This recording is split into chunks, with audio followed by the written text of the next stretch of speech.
1160 and WCCSradio.com on your Friday morning. Bit of a different type of day than we've had recently on Fridays. Maybe we'll talk with Mr. Pollock about that this morning and find out what's going on weather-wise and how this affects us. Mr. Pollock, good morning. Good morning. Our conversation today brought to you by Marcus & Mack, voted best personal injury law firm in the Best of Indiana County contest. Marcus & Mack, a law firm representing injured people. Not a lot of volume with the rain that we've gotten this week, but It was the first measurable rainfall, I think, in 12 days, 10 or 12 days. It's been a while since it rained. That's true. For the year, we're actually 0.9 tenths of an inch ahead of normal average rainfall. Really? Okay. That's to date from January 1 till now. All right, 32.8 inches is the official number that we've received this year. And then if we look at the last 7 days, we're actually 0.9 tenths of an inch below normal. For the 7-day period? And yes, for the 7-day period. I was just making sure because I also had 30 days in here. We are making for some compelling radio here this morning. We're working on it. We're working on it. Lately we have not had, we're under by almost an inch in the last 7 days. We've had warmer weather. Actually, it's been good for crops that are ripening now, like tomatoes and especially to keep things a little bit drier. That's helpful. Yeah. So hopefully people are getting a good tomato harvest for the most part. There's still a little bit of diseases around and plants, and if you have a little bit of a wet spot in your garden or something, you might be noticing that, of course, it might be dry. But from the rain we have gotten, just those little swales, those little low spots can really make a difference in those plants because they don't like wet feet for very long. And so those plants can start to decline faster than you might walk 5 or 10 feet down the row, and things are better. I want to talk a little bit about almost along those lines. Our garden is done for the year, and we closed it out. And I decided this year we're going to cover it with plastic for the winter, and hopefully control some of the. We had a really invasive, hard to get rid of weed that attacked it over the winter last year, so we didn't want that to happen.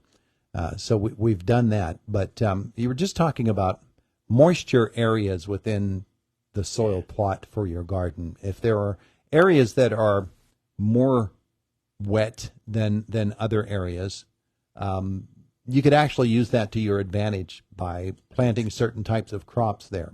We always put in the wet spot on our garden, that's where we usually put our cucumbers and our cantaloupes and things of that nature because, well, by our theory anyway, I don't know if there's any science behind it, they're moisture type of fruits. Am I right about that? Well, they're a vining crop. They need, and because they can have take up a lot of space, they have larger leaves. They need moisture. They're more apt to feel the effects of a lack of moisture quicker, but they can also feel the effects of too much moisture. They don't like wet spots that are too wet, where the soil doesn't drain. So if we have heavier clay soil, which we have a lot of that around the county, that can end up being trouble for them. This is actually loamy type soil. We can affect those smaller areas. We can work on our garden soil, the soil structure. We can make it more loamy. If we started out with more clay over time by either growing green manure crops, so those would be those cover crops, all kind of different combinations there. We can just use grains like rye. We can use grasses. We can use a combination of grains or grasses and legumes, so clovers and plants like that are nitrogen fixing. So they manufacture their own nitrogen so that we don't have to add additional nitrogen. but those add value and then can help feed the other crops, the grasses and the grains. But all that, when we work that in, and that becomes compost. Yeah. Yeah. So that though we can build those smaller, it's easier to build those smaller areas up. And of course, we can add better topsoil. We can add mushroom compost is another common one. We can add peat moss. All those things, and those are things you can start to do as you clean out the garden and prepare it for fall and winter. Yeah. Those are, you can either seed those crops in there now, or you can, add those materials this fall and lightly work them in, and whether you can have bare soil, you're going to cover yours, tarp it essentially, so you'll maybe get some benefits there of weed suppression, because if you're using a black tarp, that will help. We're still going to get the effects of the sun, so you can get some heating, and then the darkness under there will help keep plants from germinating and growing. But also that heating can also, if it gets warm enough for long enough, can kill off weed seeds. Well, which is challenging for us to do here in western Pennsylvania, because we usually have so many cloudy days. We don't have some of the temperatures or the sun long enough to heat that soil to a temperature where it really effectively solarizes and kills off some of the disease organisms as well as the weed seeds. Before we get out of time here, I want to go through a little bit of a tutorial. Give us some do's and don'ts of closing out a garden for the year. Some things that we need to be aware of as the growing season ends. We get our harvest and we clear out the plants and get that thing ready for next year. What are the things we should be doing in the fall to get our garden closed out and ready for the winter?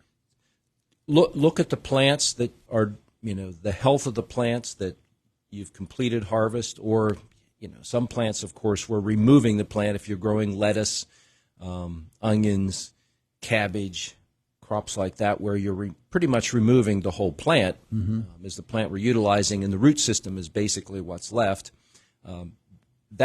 Those parts can actually be worked into the ground and add organic matter. Other plants might, some of the vine crops and our tomatoes, those might have, some of the foliar diseases on them, the leaf spots, early blight, septorial leaf spot. They might even have some bacterial speck and spot, especially on tomatoes.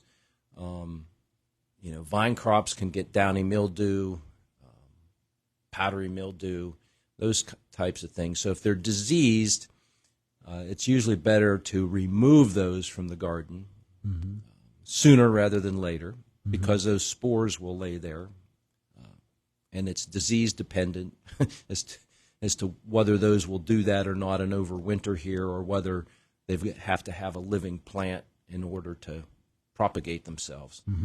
But just removing those and composting those in a separate location, or burying them. If you have some compost already where you have a pile and you have extra, you can actually take some of that, add the new materials, and then put a layer over that to cover that, which then helps keep those spores from being released. All right, let's see if we can get this caller in.